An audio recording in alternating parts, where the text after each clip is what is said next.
दापोलीमध्ये अशी दुर्मिळ वनस्पती आहे, सो तीच बघायला मी गेली होती.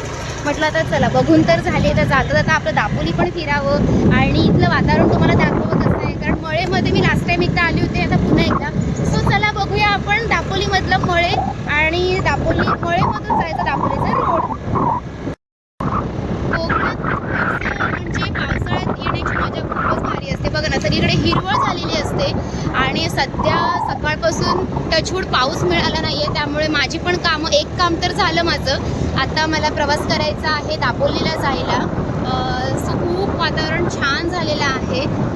बघा इकडे तिकडे सगळ्यांच्या इकडे खूप खासियत आहे की सगळ्यांच्या घरांच्या पुढे ना त्यांची झाडं असतात, आवड असतं, नारळाची पोफळीची झाडं असतात, आंब्याची, काजूची, तुळस हे सगळं असतंच.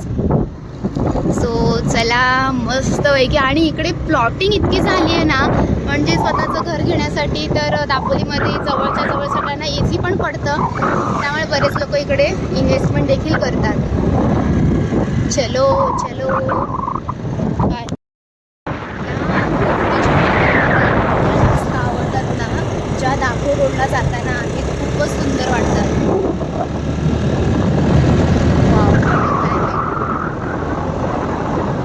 जबरदस्त थंड वातावरण झालंय पूर्ण. काही दिवसापूर्वी दापोली पाण्याने भरली होती आणि हा दापोली रोड सुद्धा बंद झाला होता. इतक्या सगळ्या गोष्टी होऊन सुद्धा पुन्हा व्यवस्थित झालं सगळं. म्हणजे तुम्ही आता दापोली फिरायला येऊ शकता थोडक्यात. इतकं जबरदस्त वाटतंय. थोडंसं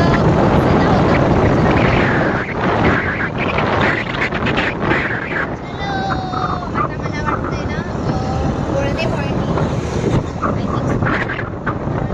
त्याच्यानंतर पुन्हा एक पहिले चिखलगाव येईल, मग गोल्डे पॉईंट येईल.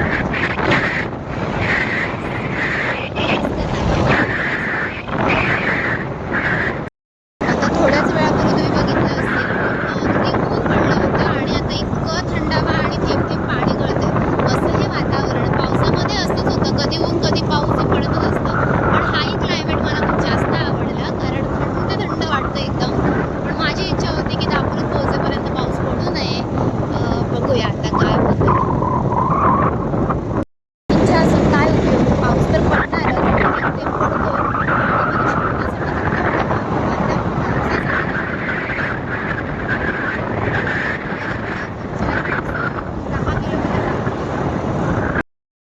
दापोलीला जाताना ना मला ही सुंदर याला नदी ओढा तुम्ही काय म्हणता माहीत नाही, ओहोळ. आता आमच्याकडे ओढा पण म्हणतो, नदी पण म्हणतो. सो अशी मला दिसली. कोणाचं गाव आहे बरं, कमेंट करा.